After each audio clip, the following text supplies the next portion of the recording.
Salut à tous, merci de nous retrouver pour ce nouveau long format de l'indice et Private Equity. Vous connaissez la formule, la promesse avec Euraseo. On vous apprend tout ce qu'il faut savoir pour investir sur cette classe d'actifs. On a vu sur les semaines précédentes les bases avec les numéros qui sont arrivés avant. Et puis vous allez voir qu'aujourd'hui, on va encore un petit peu élever notre niveau de jeu avec mes deux invités, Amin Raïs, partner Secondaries and Mandates. Bonjour Amin.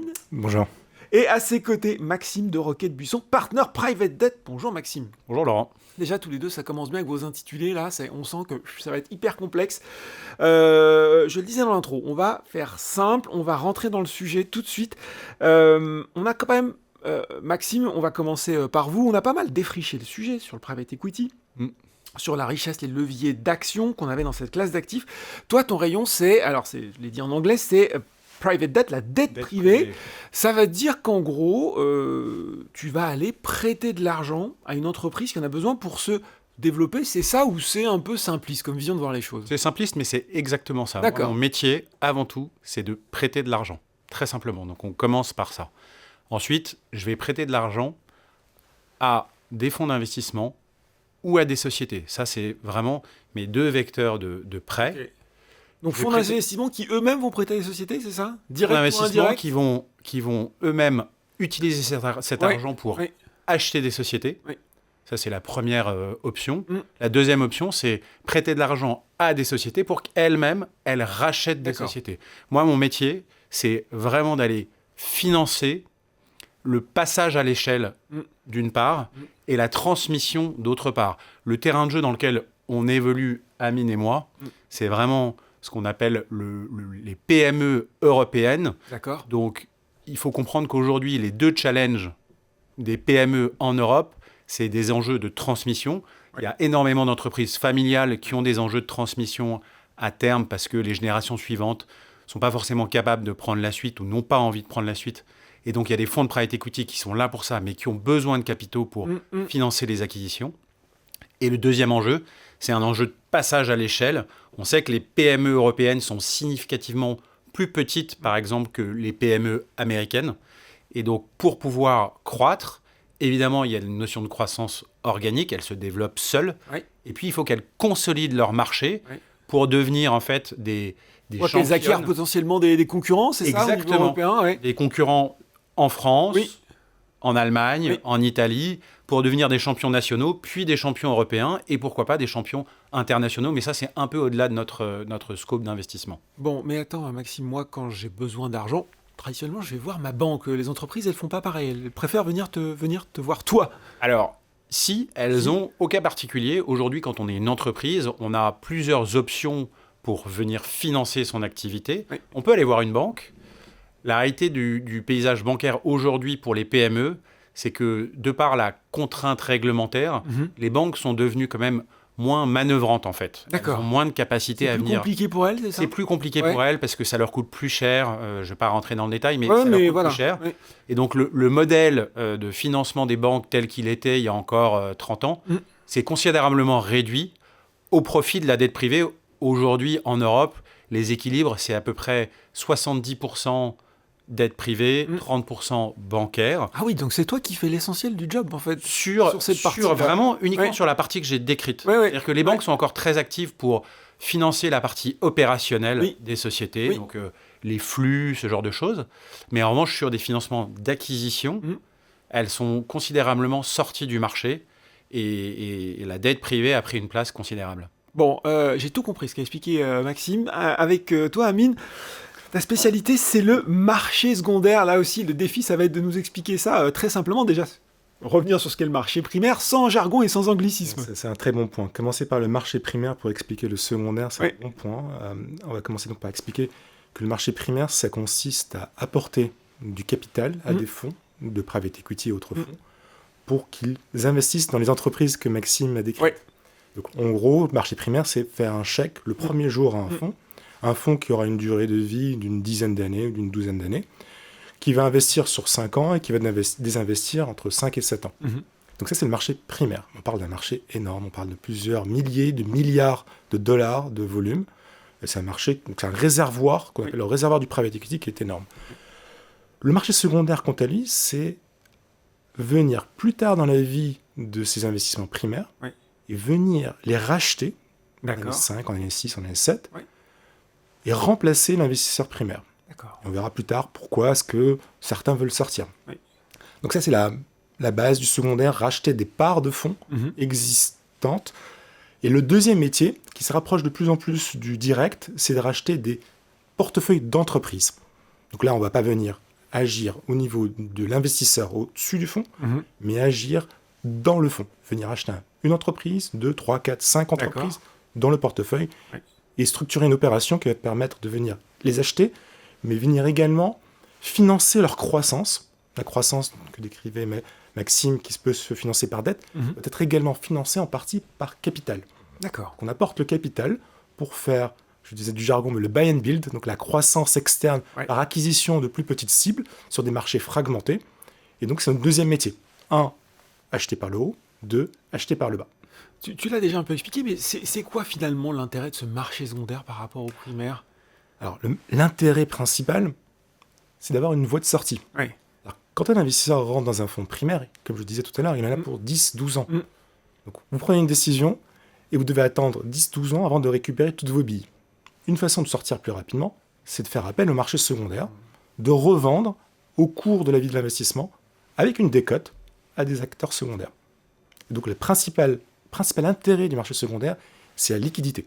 Remonter de la liquidité à des investisseurs existants par le haut, ou remonter de la liquidité en achetant des entreprises dans le fonds, et puis les liquidités remontent naturellement.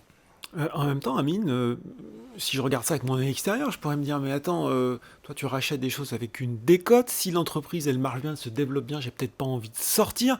Est-ce que finalement tu te retrouves pas à acheter des canards boiteux ou des choses qui performent moins bien que les autres ?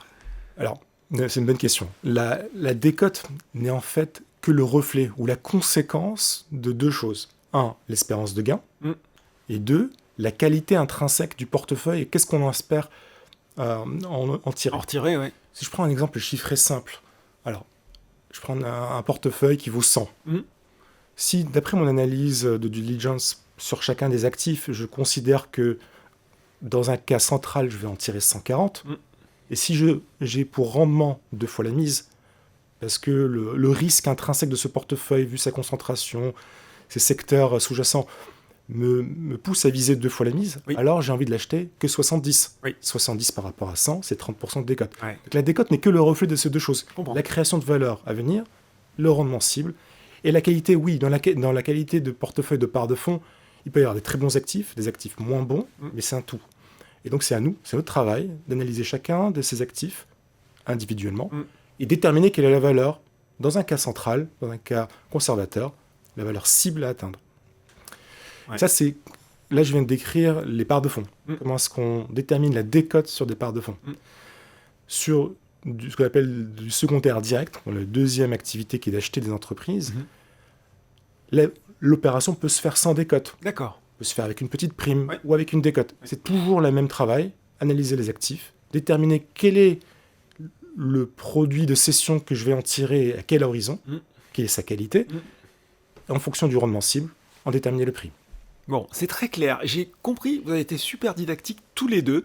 Par contre, vous savez, la promesse de l'émission, c'est aussi d'expliquer tout ça à l'investisseur particulier. Et là, Maxime, je me dis, ça me semble quand même hyper loin de ma réalité d'investisseur individuel. Pourquoi aujourd'hui, j'aurais, moi, en tant qu'investisseur individuel, envie de mettre, on va commencer par toi, de la dette privée dans mon allocation d'actifs, dans mes investissements ? Alors, pour plein de raisons. La première, c'est que la classe d'actifs en tant que telle, dette privée, c'est une classe d'actifs qui offre un couple rendement-risque qui est aujourd'hui très intéressant. On parlera probablement des rendements un peu plus tard, mais qui offre un couple rendement-risque vraiment très intéressant.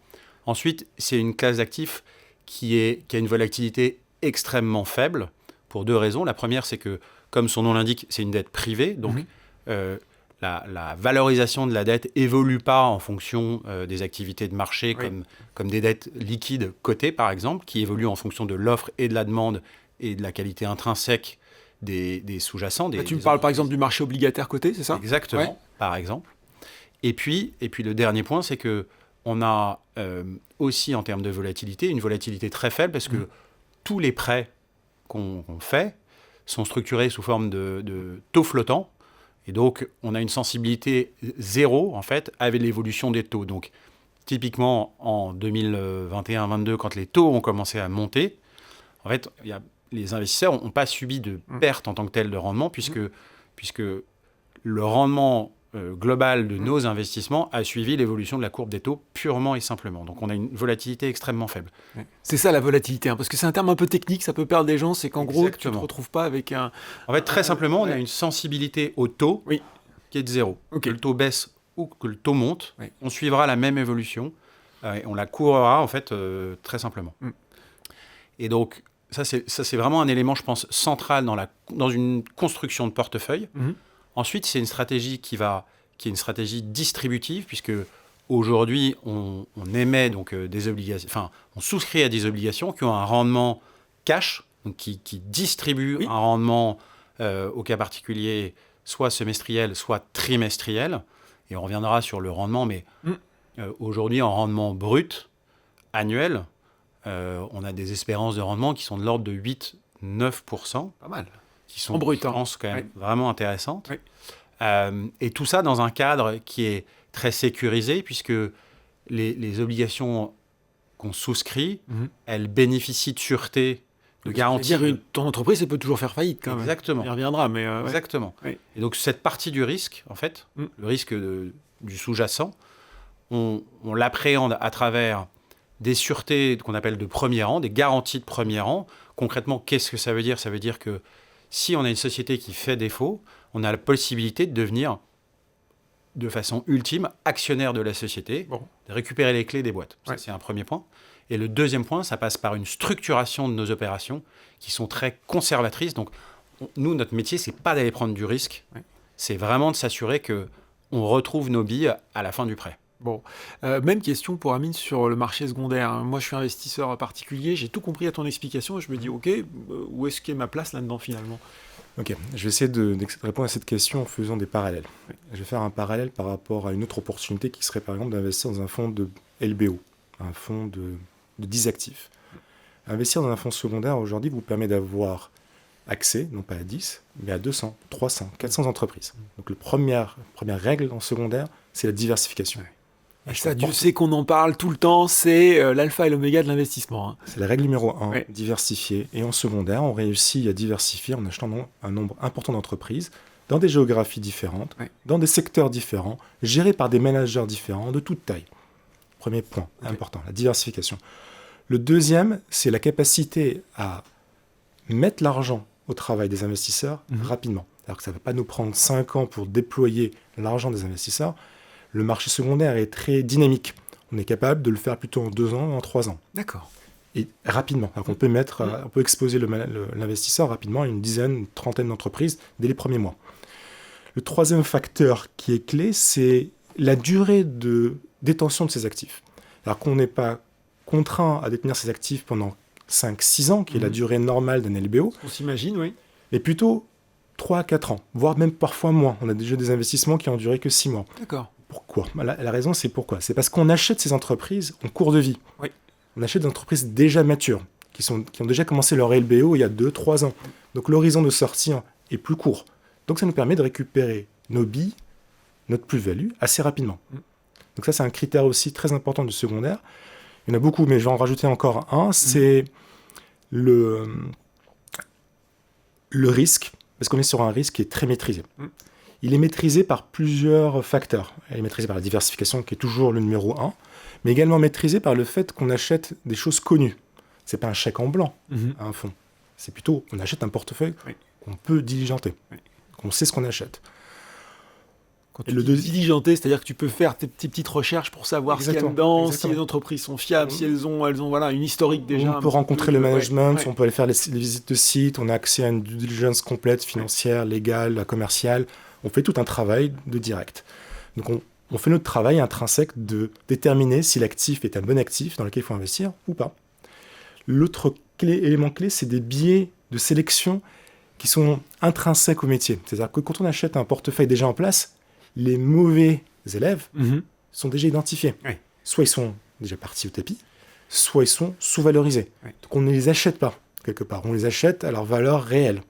Donc il y a moins ce... Moins de mauvaises surprises. Exactement, Je t'écoute. il y a moins de mauvaises surprises. Et tout ça finit par avoir un investissement qui a un rendement-risque excellent. Alors qu'on a un risque très faible.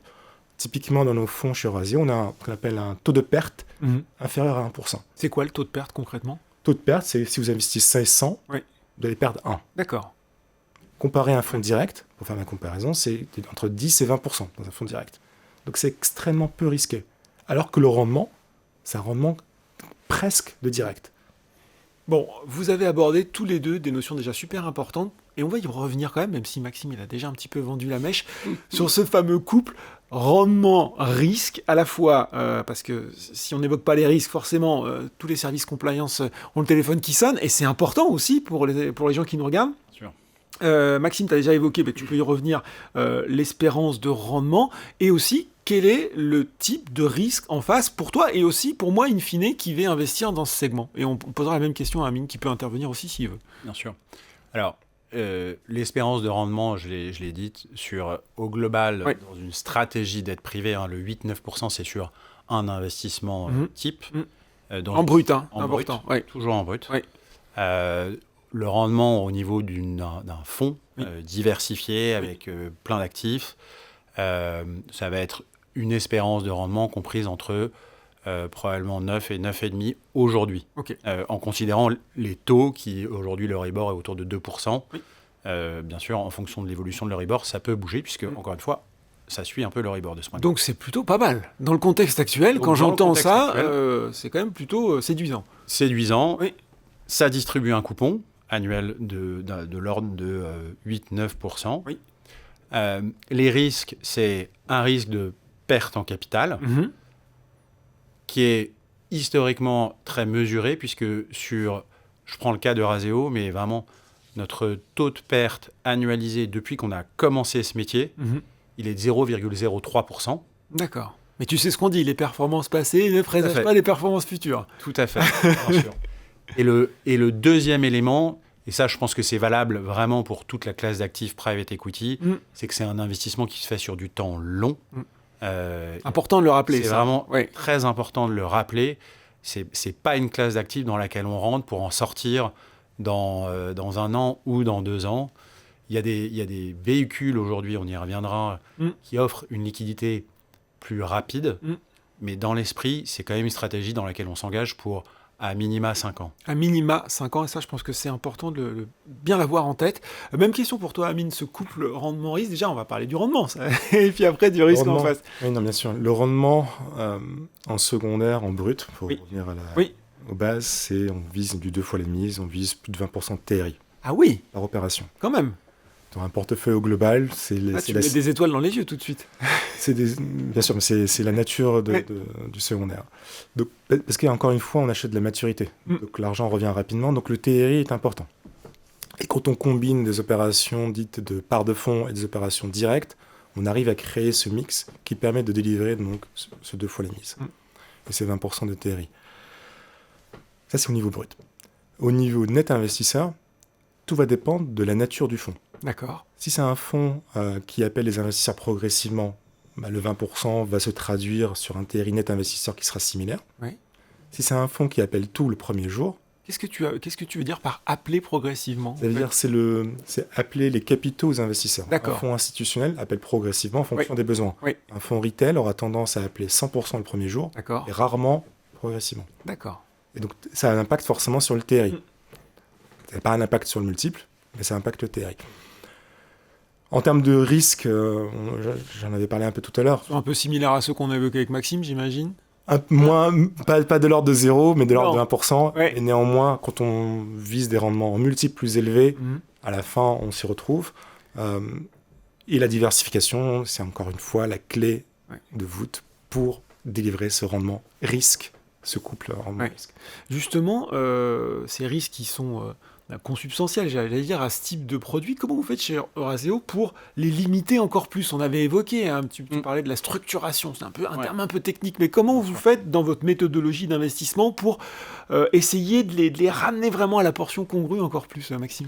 Alors, ça passe par vraiment plusieurs choses. La première, c'est une approche, je dirais, si on prend un tout petit peu de hauteur de vue, Amine le disait, il y a une notion de diversification. Donc déjà, nous, ça passe par une logique de construction de portefeuille. On va diversifier notre portefeuille d'un point de vue géographique, d'un point de vue sectoriel aussi, c'est très important. On va éviter toute concentration sectorielle. Ensuite, on va se concentrer sur des secteurs d'activité qui, en fonction de l'environnement macroéconomique, nous semblent plus solides. D'accord. Aujourd'hui, par exemple, on va se concentrer essentiellement sur les métiers du service, sur lesquels on a une très grande visibilité en termes de chiffre d'affaires, par exemple, sur des boîtes, évidemment, des sociétés qui sont rentables. Et pour le prêteur que je suis, c'est vraiment très important de s'assurer que la génération de cash, le flux de trésorerie des sociétés est abondant et suffisamment important pour non seulement payer mes intérêts, mais évidemment rembourser cette dette, puisque cette dette, elle a vocation à être remboursée. Oui, parce que tu peux avoir une entreprise qui fonctionne bien, mais qui génère pas beaucoup de cash, et pour toi, là, ça va être problématique. Exactement. Donc, ça, c'est vraiment notre boulot, de sélectionner les entreprises candidates qui ont le bon profil pour avoir recours à notre typologie d'instruments, si je puis dire. Et puis ensuite, ça va passer par une structuration. Donc, très simplement, et ça, vraiment, il n'y a rien de très original là-dedans, mais un des premiers leviers de maîtrise du risque, c'est de s'assurer qu'on ne met pas trop de dettes sur une société en fonction de son profil intrinsèque. Et donc ça, c'est vraiment une question d'analyse et de structuration, premier point. Et c'est le point essentiel, puisque, encore une fois, nous, on n'a pas d'accès à la plus-value. Donc, en vrai, si un deal fait 5 fois, 10 fois la mise, nous, notre tour sera toujours le même. Donc, ce dont on veut s'assurer en premier lieu, c'est plutôt l'approche inverse, c'est quels sont les scénarios dans lesquels la valeur de ma dette pourrait être dégradée. Et donc, ça va être toute notre analyse, et c'est comme ça qu'on se rend confortable pour structurer l'endettement qu'on va mettre à disposition de la société, et ensuite tout ça va être encadré dans une documentation de crédit dans laquelle on va spécifier tout un tas de choses, et notamment des droits et des obligations de la société, droit de faire quelque chose, obligation de reporter, de nous donner des informations, et interdiction de faire quelque chose. Et notamment dans les interdictions, il va y avoir interdiction de rajouter de la dette, par exemple. Voilà. Dans les obligations, ça va être les obligations de transmission d'informations, donc ça va être des reporting qui vont être mensuels, trimestriels. Tu as envie de savoir ce qui se passe un petit peu sur cette partie-là. Et il y a un des éléments de notre stratégie qui est vraiment fondamental, qui est que nous, on va être, dans 85% des cas, on va être seul prêteur. Et donc, il y a une notion de relationnel qui est vraiment hyper importante dans notre marché. Relationnel avec Quand tu dis seul prêteur, c'est que l'entreprise ne va passer que par toi, finalement, pour... Quand on va regarder le bilan de l'entreprise au niveau de ses dettes, on va représenter, grosso modo, 95% de son endettement. Voilà. Donc, elle aura peut-être des relations bancaires pour ses flux, mais on représentera 95%. Donc, c'est ça, c'est l'importance de cette relation, c'est ce que tu allais dire, avec l'entreprise. Exactement. Et ça passe par des choses très simples, mais vraiment fondamentales. Aujourd'hui, quand on prête de l'argent à une entreprise, en contrepartie, si je puis dire, on demande des places de censeurs, d'observateurs dans les boards des compagnies, des sociétés. Donc dans les conseils d'administration, c'est ça ? T'as un petit siège. Ça peut être des conseils, il faudra quelle que soit la forme de gouvernance, à vrai dire, mais dans l'esprit, c'est ça. Et donc, on se voit tous les trimestres avec le fonds de private equity, avec le management. Évidemment, on redescend toute la performance financière, on s'assure qu'elle soit en ligne avec ce qui était prévu. Mais, et vraiment, ça, c'est fondamental. On participe aux discussions stratégiques. Ça peut être, j'ai un projet d'acquisition sur telle société, et donc nous, on est évidemment informés très en amont de ces projets-là, et c'est super important pour nous. Ça peut être, j'ai une réorientation stratégique de mon business model, où je veux prendre une autre voie, voilà pourquoi, et ça nous permet de bien comprendre les grandes orientations stratégiques, et ça, c'est fondamental pour nous. C'est aussi comme ça qu'on maîtrise notre risque et qu'on le suit.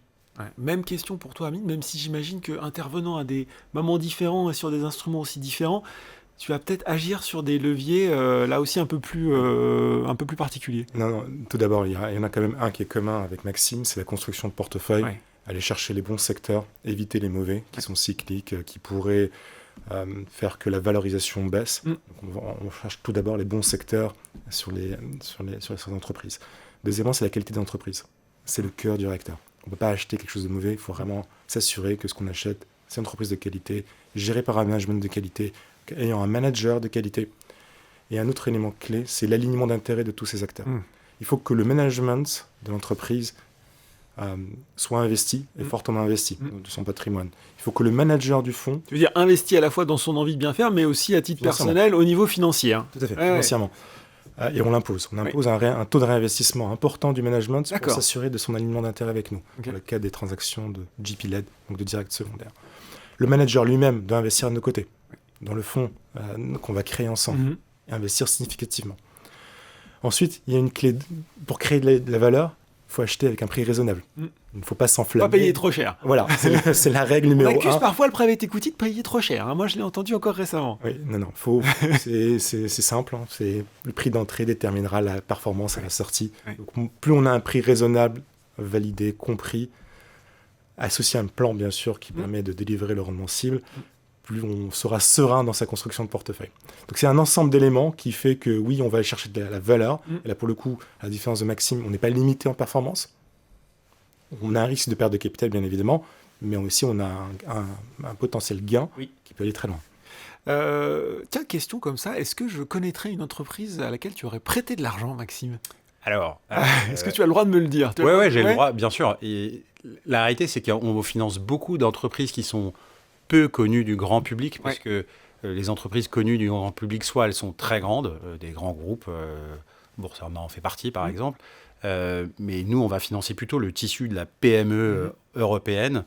Donc j'en citerai, j'en citerai 3-4. Oui. Probablement 2 que vous ne connaîtrez pas, mais une fois que je vous aurai donné le nom et décrit ce qu'elles font, je suis sûr qu'en sortant dans la rue, ça va commencer à vous les verrez. La première, c'est une société qui s'appelle Accès Industrie, qui est une société qui est basée dans la région bordelaise. Bon, j'avoue, comme ça me dit rien. Donc ça vous dit rien.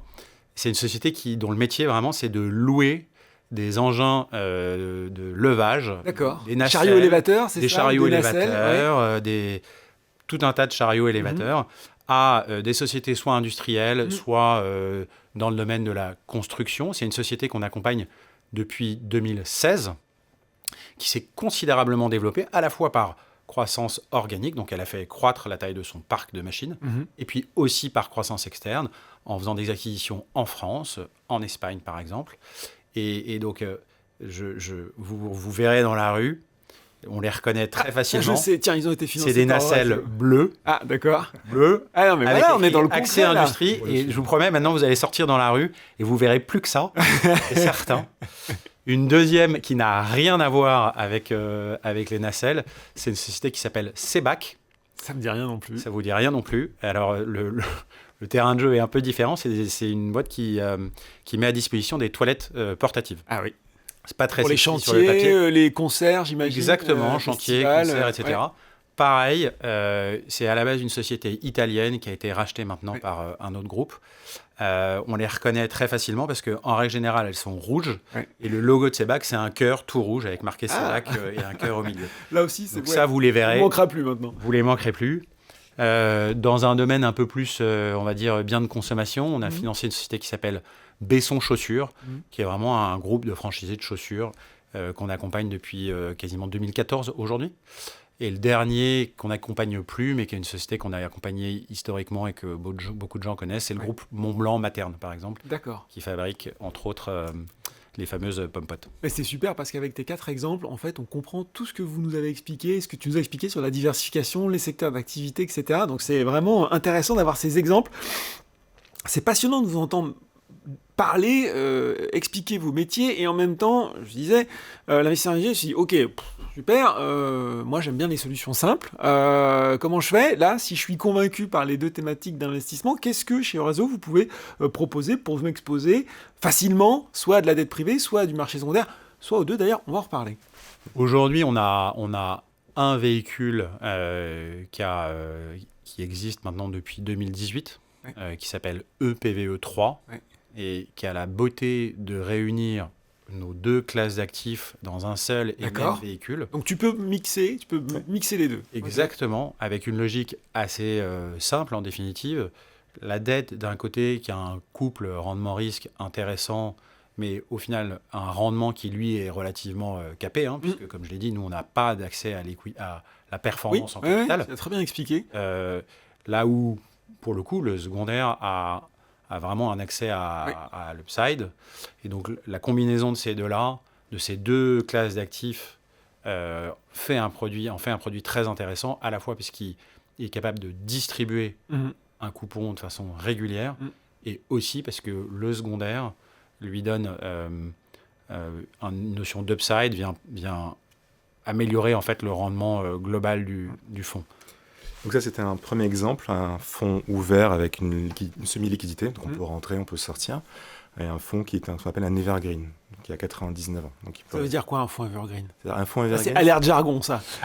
Tu sors dans la rue, Amine, tu dis c'est un fonds evergreen, je pense que les gens te regardent avec les yeux comme des soupes. Un fonds evergreen, c'est un fonds qui peut rester ouvert pendant 99 ans. D'accord. Alors, à la différence d'un fonds fermé institutionnel, comme je disais tout à l'heure, 10-12 ans. Ouais. Donc c'est ça la différence. Et on peut souscrire en continu, alors que dans un fonds fermé, on souscrit que le premier jour.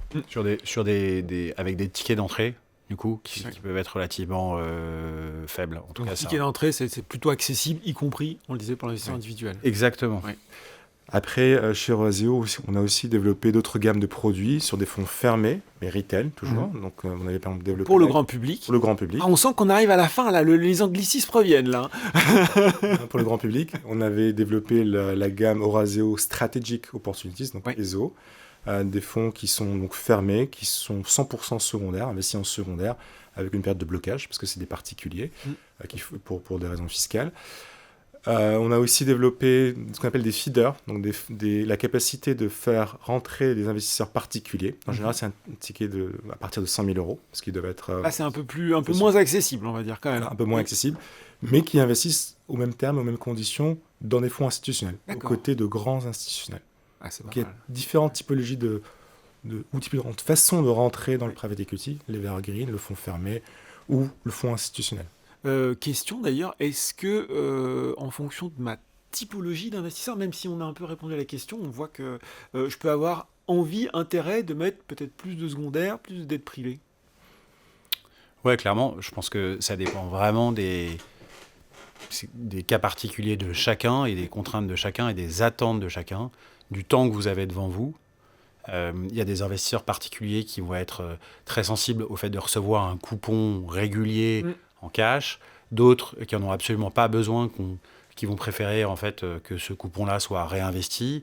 Il y en a certains qui ont une capacité à investir sur le très long terme, qui auront probablement envie de s'exposer un peu plus à la classe d'actifs private equity par opposition à la classe d'actifs dette privée. Et tout l'enjeu, je pense, c'est vraiment qu'ils soient accompagnés dans leur allocation d'actifs au sens large du terme. Question pour finir, ces fonds, vous avez évoqué, je les achète dans quel cadre? Je les achète en direct, je les mets dans une assurance vie, dans une enveloppe? Qu'est-ce qui est Tout est possible. Je pense tout est possible. On peut rentrer par son compte courant, on peut rentrer par son assurance vie, on peut rentrer par son PER, retraite. Sachant que le plan retraite match bien. Et puis il y a une obligation maintenant, il faut de toute façon une partie du PER. On vous le propose, on n'est pas obligé d'en prendre. On peut vous le proposer, ils sont obligés de vous le proposer. Donc il y a plusieurs façons de le faire. La meilleure façon, c'est de rapprocher de son banquier, de son CGP, donc son conseiller patrimoine. Tout à fait. Et la gamme de produits est assez vaste. Bon, ben voilà, ce sera le mot de la fin. La gamme de produits est vaste. Et en tout cas, grâce à vous, messieurs, on a tout compris sur la façon dont elle fonctionne. Merci beaucoup d'avoir été avec nous aujourd'hui. Merci Laurent. C'est fini pour ce numéro de l'indice et Private Equity. On espère que ça vous a plu et que vous avez tout compris sur à la fois la dette privée et le marché secondaire. Si vous nous regardez sur YouTube, n'hésitez pas à lâcher le pouce en l'air et à vous abonner à la chaîne. Merci beaucoup et à bientôt.